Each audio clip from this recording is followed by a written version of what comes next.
ఇద్దరు ఆడపిల్లలు ఉన్నారు సార్. నాకు కొడుకున్నాడు రా, మరి దాంట్లో గర్వపడడానికి ఏముంది? పెద్ద అమ్మాయిని ఇంజనీరింగ్ చదివిస్తాను సార్. ఈ విషయంలో గర్వపడచ్చు రే. ఏమయ్య రామస్వామి, అయినా వయసు చూస్తే చిన్నగానే ఉన్నావు. ఇంజనీరింగ్ చదివేంత కూతురుందా? చిన్నప్పుడే పెళ్లి అయిపోయింది సార్.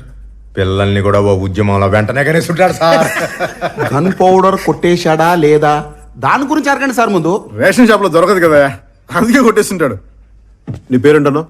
Sebastian sir. సెబాస్టియన్. నాకు ఎదిగిన ఇద్దరు కూతుళ్ళు ఉన్నారు సార్. ఇందాక చెప్పావు. వాళ్ళకి బాత్రూమ్ అయినా ఉండాలి కదా సార్. ఖచ్చితంగా. బ్యాంక్ వాళ్ళు పునాదులు వేస్తే కానీ లోన్ ఏమన్నా ఉన్నారు సార్. అంటారుగా, పునాదులు లేవాలంటే రాళ్ళు కావాలి కదా సార్. పాయింటేగా. అందుకనే పేల్ చేశాను సార్. నాకు జైలుకెళ్ళం కూడా భయం లేదండి. ఈ కాటాటగాడు వాడి మనసులో కుక్క కదా హీరో సార్. నా కూతుళ్ళు భద్రంగా ఉంటారు ఒక్క మాట ఇవ్వాలి సార్ చాలు.